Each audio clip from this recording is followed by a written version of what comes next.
Today on the podcast, I have Christina Rothstein joining us. Christina is a literacy specialist who has worked with students of all ages with reading struggles. But what I especially love about Christina's story is that she has worked mostly with older students in high school and in middle school.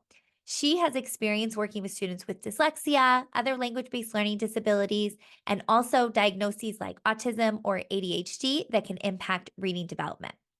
Christina's perspective is so unique because she sees what happens when our younger students in kindergarten, first, and second grade don't learn to read correctly. If they're not being explicitly taught how to read and how to decode these words in English, she sees the impact of that when they are older because she can see how they start to struggle reading multisyllabic words or reading more complex vocabulary words and comprehending and making meaning of the text that they're reading. I hope you enjoy this conversation with Christina, and I hope that it lets you know that it is important for us to work on these literacy skills now with our little ones in kindergarten and first grade. We want to make sure that we are teaching them correctly, explicitly. We're slowing down and we're letting them really absorb this information. We're not pushing them too fast, too far, because we want to make sure that by the time they do get to middle school and high school, they are strong, confident readers. So enjoy this episode with Christina. Hey, Christina, thanks so much for joining me on the Little Love Learning podcast. Thank you, Erin. I'm so excited to be here. So you and I connected on Instagram recently, and you have so much experience in education and with teaching, and I thought you would be the perfect guest. So why don't you start by telling us about your background? For sure. Okay, so right out of college, I started working at a school for kids with language-based learning disabilities and dyslexia. It was a boarding school for grades 9 through 12. And so I was kind of thrown into this environment where everything was geared toward the child who had the reading issue and was finally identified, finally brought into the optimal setting. I mean, we catered every content area to through the dyslexia lens, and it was fascinating. So I was an early literacy tutor there. So I was teaching 17-year-olds, 16-year-olds, some of them from other countries, from all over the world. They would come to this school to get the instruction that they needed. So it was a highly supervised environment for me. I didn't really know what I was doing, but they told me exactly what to do. Okay, you're going to do this program, and then we're going to monitor progress. And so I really learned how to work one-on-one with students for 2 years. And then I branched out to the classroom there. So I also got my master's degree in special education while I was working there. And it was just, looking back, it was this very unique experience because I got to implement what the child needed on an individual basis after they had experienced so much struggle. So not only was there the academic component, but we were overcoming and working through a lot of the emotional hardship that they had experienced in struggling in school, being told certain things about themselves, and reading always came easy to me. So having this perspective of what a lot of people go through, actually learning the code and learning how to have a visual representation of language, it's a very unique thing that we do as humans. Absolutely. And so as I learned the phonics patterns and I learned the spelling rules that I was teaching my students, I realized I had never learned these myself. Same. I had never been taught the 3 different sounds of ED. I will never forget. I realized it on my own. I was like, wait, it's a voiced, there's an unvoiced, and there's a T or a D. Oh my, I see I loved uncovering the patterns of English. And I believe in bringing that kind of curiosity and joy to it with our kids, no matter what their age. When I'm working with a 14-year-old and I have to reckon with them about how English is weird and there is a code, but it's more advanced than the alphabet. It's more advanced than the ABC book. And so from there, I went to a public school setting in Orono, Maine. My husband is a clinical psychologist, and so he got into a couple programs, and the one that he decided to go to was in Orono, Maine. So we decided to move up there, and I worked at Orono Middle School in the town where we lived as a resource room teacher. So a very different purview, very different perspective on lots of different kinds of kids with lots of different challenges, the general education setting, the IEP process, none of which I had had to reckon with before. But that was a really great experience. And it gave me, again, a different lens, but I always came from this belief and understanding that we can teach kids to read. We can. I've seen it, and we can do it at any age. And the other thing that I realized working in public school was, even though I was working with kids who weren't diagnosed with reading difficulties or didn't have a learning disability IEP, perhaps they might have ADHD, they might have had an autism diagnosis, they were struggling with reading too. And I saw the impacts of that. Yeah. And I realized, well, they don't necessarily have all their phonics patterns down, or they understand the surface level comprehension, but nobody's really worked with them enough on, the deeper figurative language, and talking about idioms, and talking about, how do we process things literally and otherwise. So that was a great experience as well. And then I decided to move away from the classroom when I had my daughter.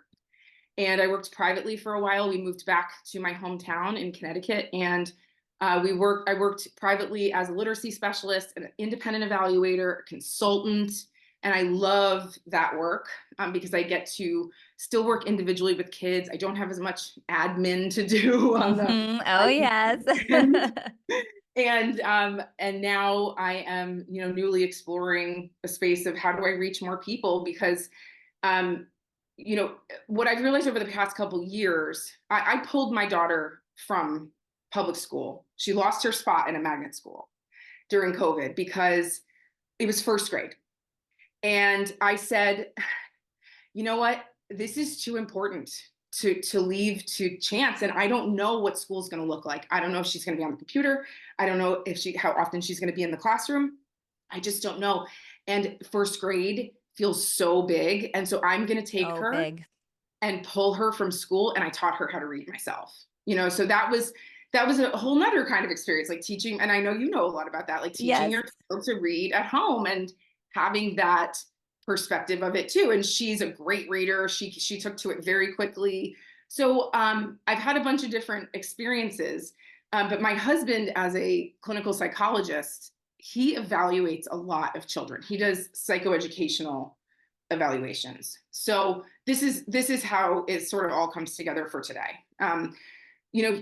Over months and probably years, he would come to me with these children that he had evaluated, and he'd say, can you give me some feedback on what recommendations I could make? Or I just have this client, this testing client, and we can't figure out what's going on with the reading, and everything seems to be okay, but we can't figure out why they're not making progress. And it was like story after story after story. And they were in 6th grade, 7th grade, 8th grade.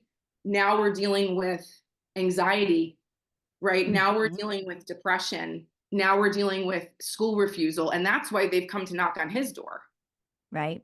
But all along, he's like, I think there's been a reading problem all along. And I find that children are often able to compensate to a certain level.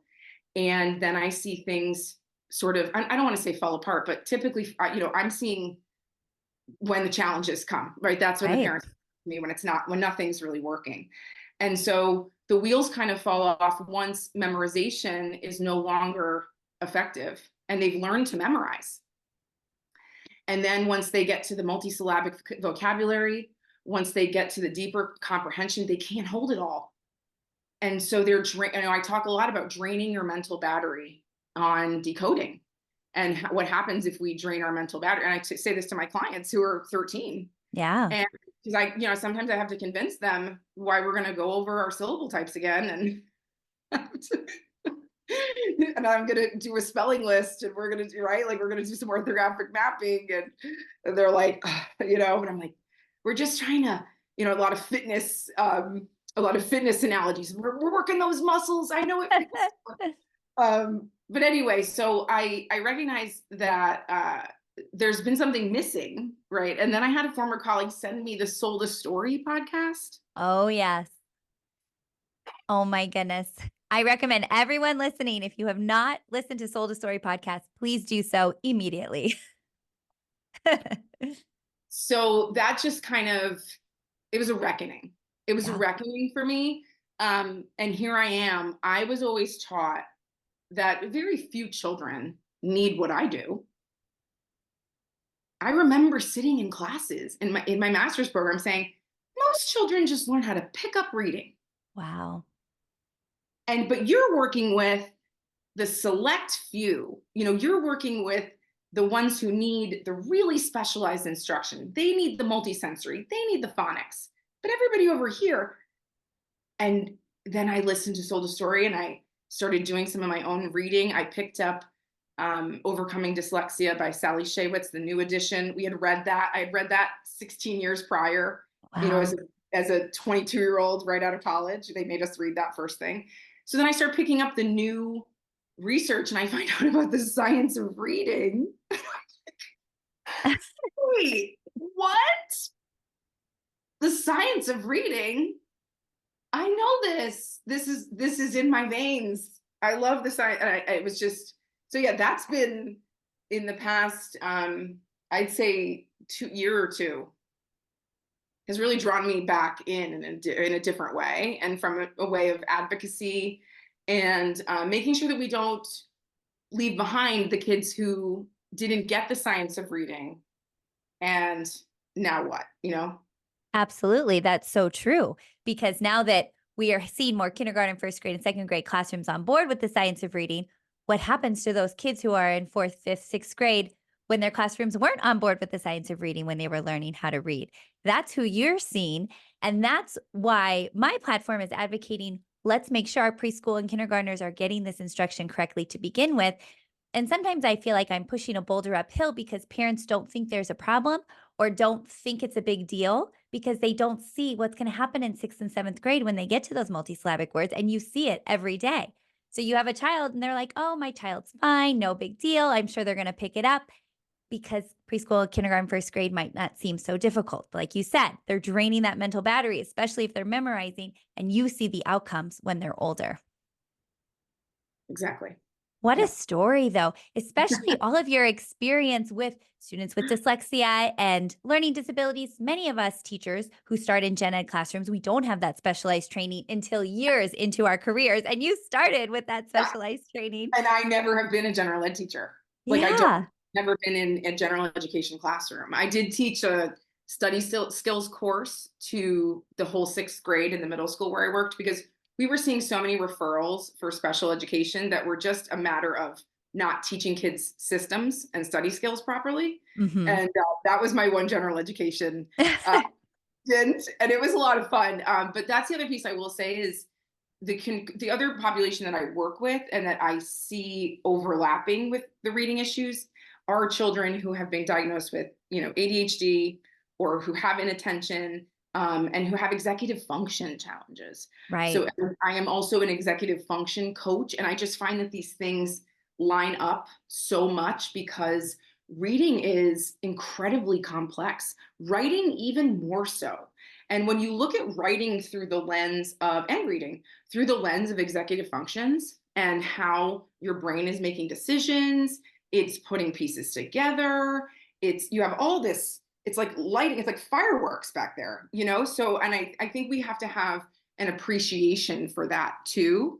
And just on the whole, that, you know, to me, it kind of opens the door. I've had so many conversations with adults who've never really told anybody that they struggle with reading.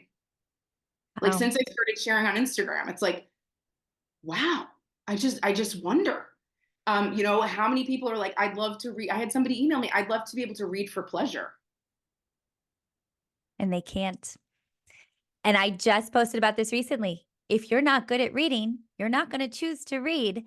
If your child's not good at reading, they're not going to choose to read. And us as adults, we do what we like, what we feel confident in, what we feel good about. And if that's not reading, Even if you're 30, 40, 50, you're not going to choose it. Right. Right. And yeah, I'm reading, I did a reel about this today, but Marianne Wolf's book about Reader Come Home, which is about reading in the digital age and how we have deep reading, like when you get lost in a book Hmm. and that does certain things to your brain, it activates empathy and you might feel dopamine. It's just crazy. Like you can be sitting on your couch and have a full blown experience in another country in another time. And I find that fascinating. And she talks about how if you're not reading, you are missing out on that bigger world perspective. You're not learning to try other people's emotions on and their lifestyles on and their beliefs on. And we can do that every time we pick up a book. So I don't know. To me, that was just so inspiring. And it reminds me of like why we're doing this in the long, why are you pushing up the boulder, right? In the long Yes, run. yes, It's so important to have this access. And to me, literacy is a huge equalizer. yes. This is an equity thing that A if you social justice issue for sure. yeah, it's about access. It's about access. Yeah, yeah, And I love that that's coming to the forefront more about parents. And we're seeing the differences in schools. We're seeing the differences in states, what state governments are doing, depending on who is advocating for the change. And that it's not equal amongst all states, amongst all districts, amongst all schools. And it's that's what we're working towards. We're trying to share this. There should not be gatekeepers about how to teach reading, the proper way to teach reading. We want to make sure that everybody has access. yeah. And I think the realization, I'm friends with a lot of teachers. They have so much to juggle in the classroom. They really do. And I recognize and respect the progress that's being made 100%. Like I'm thrilled about it. My son talks about doing Haggerty and doing post phonemic awareness in kindergarten. Still way too many sight words, but that's for another day. Um, but I forget where I was going with that, but I totally lost my train. That's okay. No, I Yeah. love, like you said, I love that we're seeing more of that in classrooms. We're not seeing it in Oh all yes, classrooms yet. exactly. And so then for the older kids, I'm wondering, so there's so many parents that have come to me that said, I feel like we missed the boat. Now we're in third grade. Now we're in fourth grade. Now we're in fifth grade. They've told me she's in the average range. They've told me that it's like the curse of like, my husband and I call it like the 88s, on the standard score when they're like, when they're like an 88 or like an Yes, 85. And it's like, yeah, and they'll say, and school will say they're in the average range. And so what do you do then? So it's a what is great it? question. What's a parent to do? That is such a population that I am encountering conversations with, and they're wondering, do I need to pay for a specialist or tutoring services? Or are there things I could do at home to kind of, you know, boost their skills and give them a little lesson every day? And that's where, I think you align on that as well. Like, let's put it in the parents' hands because it's too high stakes. And I just, it's not like, I'm not going to say that you're leaving it to chance at school, but some parents have left it to chance and some parents are leaving it to chance because school has so many politics. School has its, you know, the referral process and the qualification, identification process, and all of that is part of that system. But the reality at the end of the day is your child needs to learn how to read. Absolutely. It's not an academic issue. Learning to read is a life issue. That's why I wish we could take this out of the school setting. Reading is a school issue, or my child's teacher is going to teach them to read. Reading's a life issue. And you, as the parent, I want you to feel empowered to help your child with this skill because they're going to have a teacher for 1 year. It could be an amazing, phenomenal teacher. Our teachers are doing their best. It could be a teacher who's having a really rough year, personal issues going on, missing a lot of days of school, a lot of inconsistencies. It does feel a little bit like chance. We don't know what teacher our child is going to get, what's going on in their lives. And so And then even where within a the classroom, and then the dynamics of a classroom, you also can't control. I mean, true, sometimes I walk into a classroom and I'm like, oh, the energy in here is you can feel it. And from year to year, a teacher will say, wow, last year's class, the group, the personalities together versus this year's class, they're so different. So that's what I would love parents to take away from this is that we're not advocating for you to to teach your child to read because we don't think schools are great. Schools are wonderful. Teachers are wonderful. But to support your child's teachers, to support your child at home, you're the consistency from year to year to year. So Yeah. you want to make sure you know what's going on in that classroom. And most teachers I know would wholeheartedly agree with what you. Yes. Yes. They want that They want our support. help. They Yes, want the help. They do. Yeah. Yeah. absolutely. Oh my goodness. Okay, so tell me about your two businesses because you're running your Instagram. You are all over the place. So tell me about what two businesses you have going right now. Okay, so when I originally stepped out of the classroom, I missed teaching. I gotta be honest. And I had learned all of these kind of natural remedies as I became a young mom and learned how to kind of swap different things and make different things at home. And so I have a business, a wellness business online. And I've been a brand partner with a company for coming up on 9 years. Wow. And so that has taught me a lot about working in the digital space, and working with people, right? And listening to what they need, and again, teaching. So I will have like workshops in my house, like a DIY class, or we'll make different like spring cleaning products. And so that's been a really amazing outlet for me and a business for me for coming up on 10 years. And then more recently, my husband and I have decided to team up and create an educational and psychological services um, practice. So he is a clinical psychologist. He was in a group practice for a while, and we collaborate on so many things. We have so many great conversations, and we have some interesting ideas about different ways that we could help our community and help kids, our individual clients, and work with families. So that we started in November of 23. So we're just a couple months in. And he and I both work with a business coach. So she helps us kind of navigate the dynamics. Sure, that's a whole different dynamic. Yeah. Yeah, exactly. But it's been really good. He and I are partners for sure, through and through. And we have this natural overlap of the children we serve. And we have a heart for, being innovative and really helping children learn about themselves and feel good about themselves, and then, empower them to reach whatever heights that they want to reach. And so he brings in cognitive behavioral therapy, and he does parent training, and he does assessments and psychoeducational reports and all those kinds of things. So it's been great. Yeah. What a great relationship, though, that you can bounce these ideas off each other and that you understand what each other does for work. I'm sure that's really special.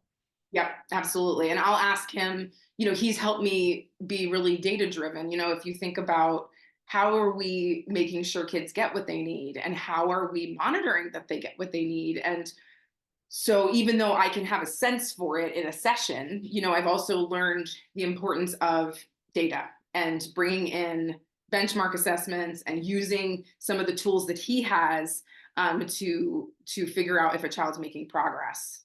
So that's really helpful too. That's very important. I do think as teachers, it's an art and a science. We love our jobs and we do a lot of things intuitively, but we are learning that we teachers need to be using the science and using the data and making decisions that way and not just a hunch or a gut feeling or I've done it this way for 30 years. I know it works. We need to see that data. And I appreciate that now teachers are looking in more of the science space and saying, show me the research, show me why this is working or why it isn't working, and not just going on those long held beliefs that some of us have and had to have broken over the last few years. Yeah. Of course. And that is really hard. And I think part of it is being open to shift. I don't envy teachers in the classroom right now with all these dynamics around how we teach reading. I get it. But I also think that we have the data in front of us that something's not working. 64% of fourth graders are not reading proficiently. So they're in fourth grade now. That is a pivotal time in the arc, right? In reading development, it is when you go from learning to read to reading to learn. So if they are measuring there now, what happens after that? And we have to be willing to, again, look at data to say, is this working and how's it working? And, and it can be tricky for parents, I think, to navigate the Dibbles assessment, that comes home, or in our district, we do NWEA, right? And that is helpful to see the child's progress.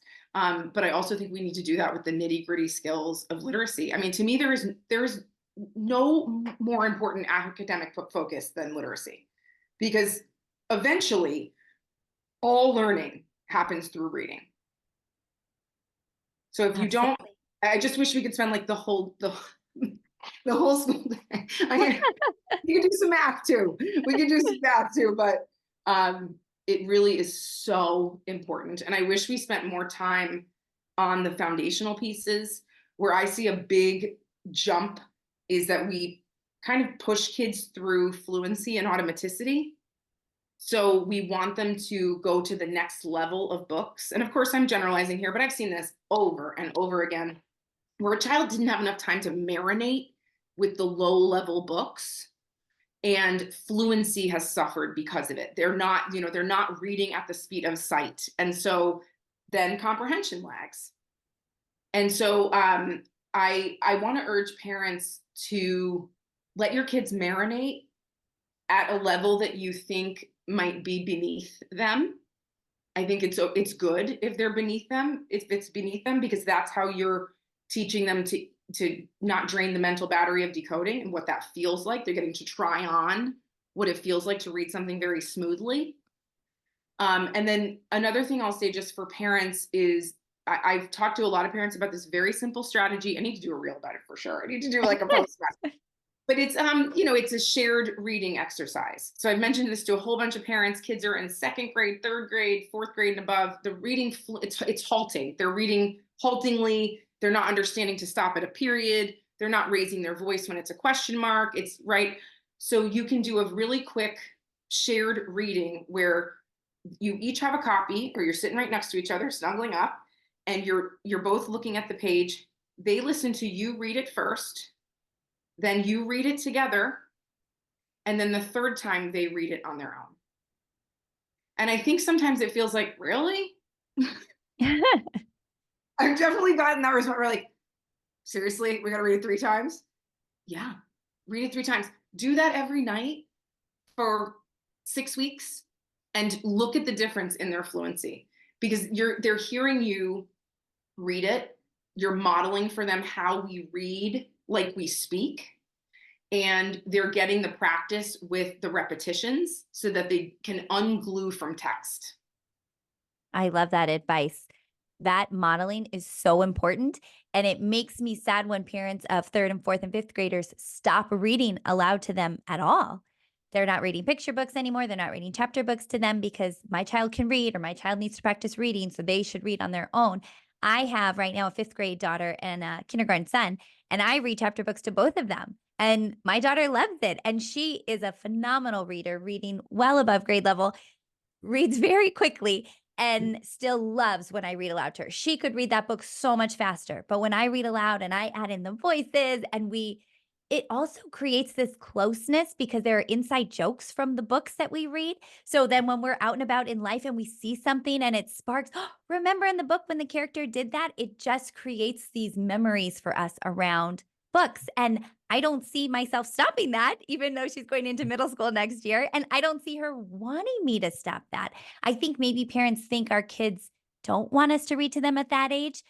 I think they do. I think your child would love it. If you have an older child right now, I think they would love it. And it can spark so many conversations if you're reading chapter books with complex issues, social issues. You can absolutely use that as a springboard to talk about things going on in your own child's life too. One of my clients is in 6th grade, and he mentioned to me that his teacher is reading a book aloud to the class. And I was like, that makes me so happy. It makes me so happy. Also, from the aspect of vocabulary development, it's incredibly important that we pause. And so we read aloud with our kids, and we come across a word that we know is unfamiliar to them. And we pause and we say, do you know what that means? And often my daughter, 9, very bright, we're reading Harry Potter. We're on book 5. My kindergartner and my 4th grader they listen to me read Harry Potter. And she'll say, no, I don't know what that means. And I'll say, okay, let's talk about it. And then she'll say, well, it probably means something like this, and so what are we doing in that moment? We are also modeling how we do comprehension, Yeah. how we read, how we glean meaning. What do I do when I come across a word I don't know? So many of my clients just blast through it. And probably my daughter does too, and I don't know. But and so to teach them to pause and say, wait, should I figure out what that word means? Is that integral to the story? One of the programs that I have been trained in is very specialized. It's very intensive. It's one of the Linda Mood Bell programs Okay. called Visualizing and Verbalizing, it's called. So it's a very interesting program because you teach a child to make concept imagery, and you're basically teaching them to make the picture in their head of what they're reading on the text, which for maybe some of us is automatic. Like, obviously, you create a movie when you read, but not everybody does. And so Yeah. it's this very step by step program where you start with like a red ball and the child has to describe the ball to you. And it's again very intensive, but I think everybody could take some of those parts of the program that have to do with, we're making a what the what's going on? What was that paragraph about? I was reading a news article with an eighth grader last night. Tell me what that was about. And she's like, what do you mean? I said, the what? The thing, the main idea. That's what you've got to do when you read. And so we have to sometimes be more explicit and like pull back the curtain for kids a little bit to be like, this is what's happening in my brain right now. And then they're like, oh, I mean, I don't think my daughter, she was really into graphic novels and I loved that. But then when I asked her a little bit more about it, she says, Mom, it's really hard for me to make the pictures by myself. So she likes those graphic novels, that support. So that's a great support. And I need to increase her ability to create concept imagery on her own. Right. So then we started doing that more during our read alouds, where I'm like, what are you picturing right now? And oh, it's a room, it's a dark room. He's in it. I'm like, okay, great.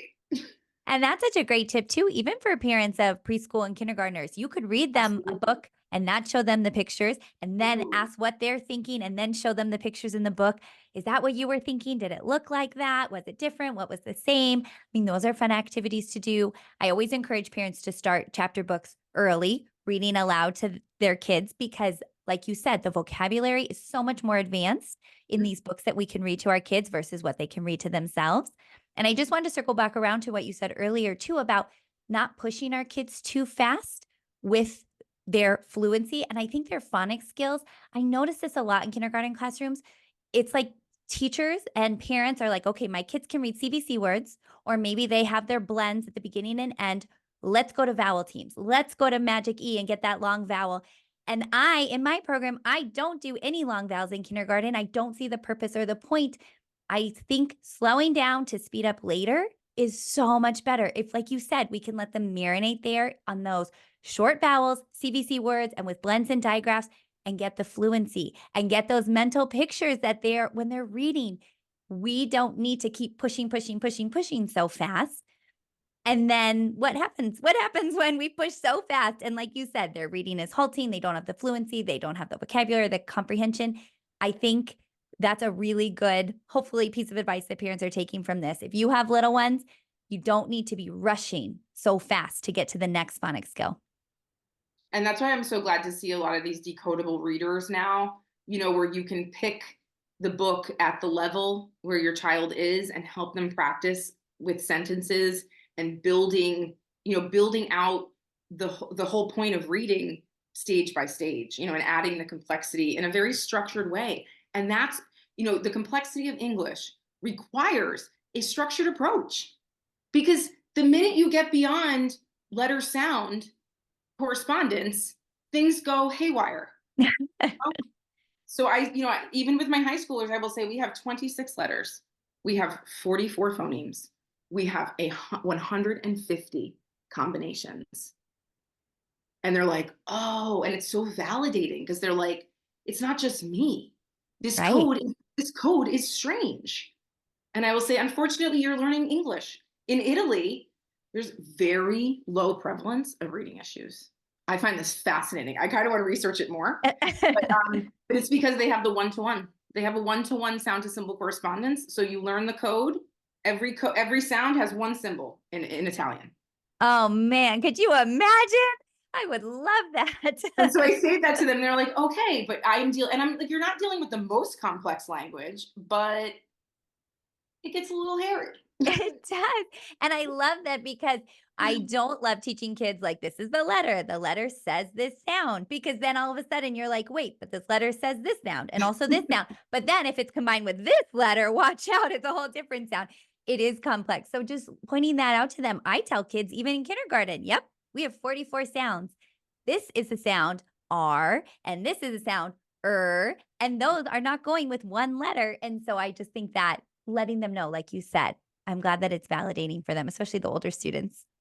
Yeah, I think they've been kind of wondering what it is they're missing. And they're not missing anything. They just need to know explicitly that they're not missing anything. It's just a complex code. Yeah. Well, this conversation has been so much fun. I just love your energy. Your town is so lucky to have you working with all of those kids. Thank you. As we wrap up today, what would be your biggest takeaway for listeners? Mm. I think, and I say this a lot, but it's worth it to be in the driver's seat of your child's literacy journey. You can let them wander down the path. You can let someone else take the reins, but at the end of the day, it's too important to not have an eye on what they need, what it should look like. It doesn't necessarily mean you have to take them through every step, but get to know what it looks like, what successful reading looks like, and what structured literacy really means, no matter where your child is learning how to read. It's great advice. Great advice for everyone listening. Okay, I will make sure to link everything down below, your website and your Instagram, so people can connect with you. But Yeah. just one more quick question, since this is called the Littles Love Learning podcast. What do you love most about working with littles? Oh, one of my favorite parts of working with littles is their natural curiosity and how they love to interact with language because that part is innate to them. And so I'm a big proponent in tapping into what is natural and going in through sounds to teach children about printed language. So I love watching them kind of light up with realizations about this language that they're using every single day. It's fun. Those light bulb moments are so much fun. Well, thank you again, Christina, for joining us. This has been a great conversation.